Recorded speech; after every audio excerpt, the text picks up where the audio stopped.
Berdasarkan data yang dimiliki Kementerian Hukum dan HAM antara tahun 2019 hingga 2022, terdapat sebanyak 3.912 warga negara Indonesia pindah kewarganegaraan menjadi warga negara Singapura atau sekitar 1.000 orang per tahunnya. Duh, kenapa ya?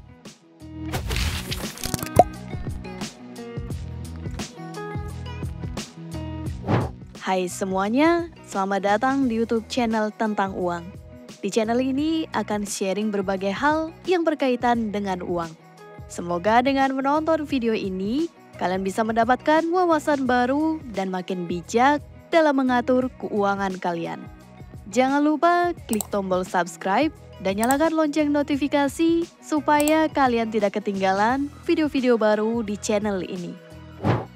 Sebelum membahas fenomena pindah kewarganegaraan, mungkin ada baiknya aku singgung sedikit tentang pengertian dari warga negara, penduduk, dan kewarganegaraan itu sendiri.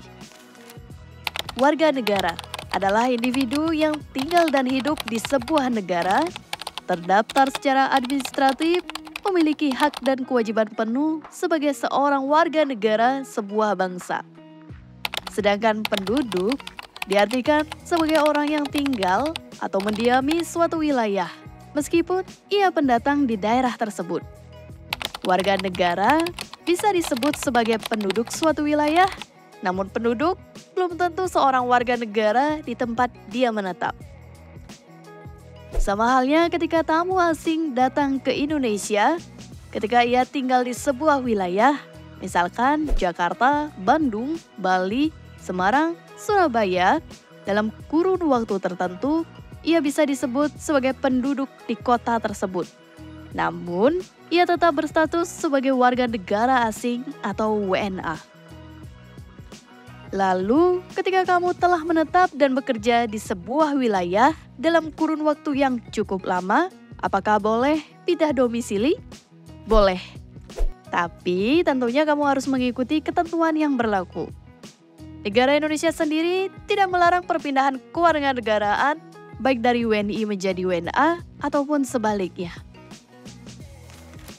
Kembali ke topik yang ingin kita bahas, di mana banyak warga negara Indonesia yang memutuskan untuk pindah kewarganegaraan menjadi warga negara Singapura. Selama 3 tahun terakhir, tercatat rata-rata 1.000 orang warga negara Indonesia pindah menjadi warga negara Singapura. Kenapa ya? Nah, beberapa faktor yang paling lumrah adalah karena bekerja ataupun melanjutkan pendidikan di sana. Tapi kalau hanya bekerja dan melanjutkan studi, kenapa harus pindah warga negara? Kenapa tidak hanya tinggal sementara aja, kemudian kembali lagi ke Indonesia jika sudah selesai? Ternyata ada beberapa faktor yang memengaruhi hal tersebut. Di antaranya, faktor lingkungan. Kita tidak bisa memungkiri bahwa untuk menjadi lebih baik, kita akan lebih selektif untuk memilih lingkungan hidup kita. Orang-orang yang tinggal di Singapura dalam waktu yang lama pasti akan merasakan bagaimana keteraturan dan integritas penduduk asli di sana. Mereka amat disiplin dan punya visi misi yang jelas tentang etos kerja, hidup berdampingan, dan menerapkan aturan yang tegas tentang tata hidup di sebuah negara. Kemampuan industri dalam menyerap tenaga kerja, kesempatan dan lapangan kerja, serta tingkat penghasilan. Tidak bisa dipungkiri, meski Indonesia memiliki banyak sekali tenaga kerja baru setiap tahunnya, penyerapan tenaga kerja ini tidak sebanding dengan kesempatan kerja yang tersedia. Belum lagi bila yang terkait dengan profesi atau jabatan yang memiliki kelas atau peringkat lebih tinggi, maka kualifikasi yang dicari akan lebih tinggi lagi. Indonesia tidak kekurangan tenaga ahli, namun rumitnya birokrasi seringkali menjegal talenta muda yang berbakat yang seharusnya bisa menjadi penerus generasi ini. Di negara lain, kesempatan ini terbuka lebar sehingga para tenaga kerja yang berada di usia produktif ini cenderung untuk memilih bekerja di luar negeri daripada di dalam negeri. Belum lagi tingkat penghasilan jika dibandingkan dengan Indonesia cukup jauh dan bisa membuat mereka melanjutkan hidup, bahkan memantapkan ilmunya agar mendapat pekerjaan yang lebih baik lagi.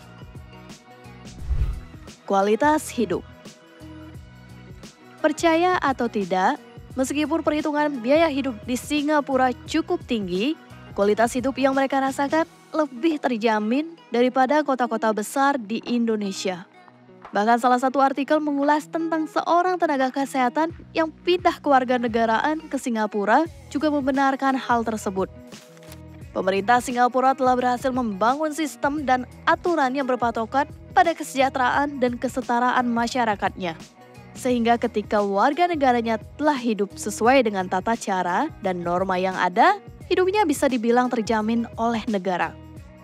Akses layanan publik yang mudah, rumah tinggal yang harganya masih cukup terjangkau, moda transportasi publik yang bisa menjangkau hampir seluruh wilayah, sekolah, kawasan ekonomi, dan industri yang terstruktur mampu membuat warga negaranya betah. Bahkan, membuat Singapura menjadi negara paling maju di Asia Tenggara. Sebenarnya, apa sih yang kurang dari Indonesia? Bukannya hidup di Indonesia itu enak ya? Kok orang-orang pada pindah sih? Selain beberapa alasan yang sudah aku sebutkan sebelumnya, ada beberapa faktor lain yang membuat tenaga kerja usia produktif pindah kewarganegaraan menjadi warga negara Singapura. Salah satunya adalah nilai mata uang dan tingkat penghasilan. Di negara lain, tenaga ahli di sebuah bidang itu amat dihargai dan digaji tinggi. Sedangkan di Indonesia, masih mengikuti regulasi dan birokrasi yang cukup berbelit-belit. Tidak sedikit tenaga ahli yang keahliannya sia-sia karena tidak mendapat kesempatan kerja yang layak untuk menerapkan keahliannya. Selain itu, tidak sedikit pekerjaan penting yang masih mengandalkan rekomendasi, bukan prestasi. Hal ini membuat mereka yang sebenarnya ahli kalah saing dengan mereka yang punya koneksi. Kemudian bila kita berbicara tentang bekerja di luar negeri, maka yang paling besar pengaruhnya adalah nilai mata uang Indonesia yang kalah dengan mata uang asing. Per hari ini saja ketika skrip ini dibuat, 1 SGD atau Singapura Dollar sama dengan Rp11.281. Bila mata uangnya menggunakan Euro, Pound Sterling, USD atau Dinar Kuwait misalnya, kita jelas kalah jauh. Artinya apa? Ketika mereka bekerja di luar negeri, penghasilan yang mereka bisa dapatkan jauh lebih tinggi daripada bekerja di Indonesia, meski pada bidang pekerjaan yang sama. Hal ini pula yang membuat tren bekerja di luar negeri tetap tinggi peminatnya. Kita tidak bisa memungkiri, meski biaya hidup di luar negeri itu tinggi, gaji yang bisa kita peroleh itu cukup untuk memenuhinya. Bahkan bila mampu berhemat, kita pulang ke Indonesia, kita bisa menjadi golongan yang cukup berada. Namun, ada juga dampak negatif dari banyaknya tenaga kerja produktif yang bekerja di luar negeri. Bila hal ini terus terjadi, bukan tidak mungkin kita akan kekurangan tenaga kerja untuk di dalam negeri. Kita berbicara tentang tenaga kerja yang terampil, terdidik, dan terlatih di suatu bidang, bukan hanya tentang pekerja di usia produktif. Dan bila para tenaga ahli memilih untuk berkarir di luar negeri, bukan tidak mungkin kita akan melihat tenaga kerja asing yang mengisi posisi strategis tersebut. Yang mana hal ini aku yakin bisa memicu polemik baru terkait tenaga kerja asing. Jadi, apakah boleh melepas kewarganegaraan Indonesia? Jawabannya boleh. Negara Republik Indonesia tidak melarang jika warganya ingin melepas kewarganegaraan Indonesia. Bahkan Indonesia sudah membuat aturan tentang hal tersebut. Aturan tentang melepas kewarganegaraan Indonesia diatur dalam Undang-Undang Nomor 12 Tahun 2006 dan Peraturan Pemerintah Nomor 2 Tahun 2007. Namun, perlu kalian pahami bahwa proses perpindahan kewarganegaraan ini bukanlah hal yang mudah. Ada beberapa syarat yang perlu kalian penuhi, seperti memperoleh kewarganegaraan lain atas kemauannya sendiri, bertempat tinggal di luar wilayah negara Republik Indonesia selama 5 tahun terus-menerus, bukan dalam rangka dinas negara dan lain sebagainya. Jadi, jika kalian ingin melepas kewarganegaraan Indonesia dan menjadi warga negara Singapura, sudah dipastikan bisa ya. Asalkan kalian juga diterima oleh negara Singapura ya. Intinya, segala sesuatu harus dipersiapkan dan diperhitungkan dengan baik. Karena aku yakin, mengurus hal-hal seperti ini pastinya memerlukan waktu, usaha, dan tenaga yang tidak sedikit. Sekian dulu pembahasan kita kali ini. Semoga dengan menonton video ini, kalian jadi tahu tentang fenomena imigrasi warga negara dari Indonesia ke Singapura. Di mana hal ini terjadi pada penduduk pada usia produktif antara 25 tahun hingga 40 tahun yang seharusnya bisa membangun negeri ini. Kita tentunya tidak bisa menyalahkan siapapun karena kembali lagi pilihan tersebut merupakan pilihan personal setiap individu. Semoga kedepannya fenomena ini tidak menjadi bumerang bagi negara kita.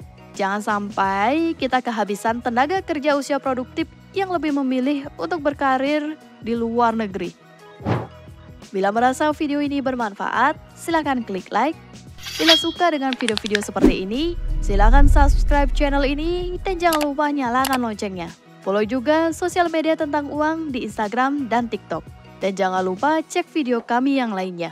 Ingat, uang tidak bisa membeli kebahagiaan, tapi uang bisa memberi kebahagiaan. Sampai jumpa di video berikutnya.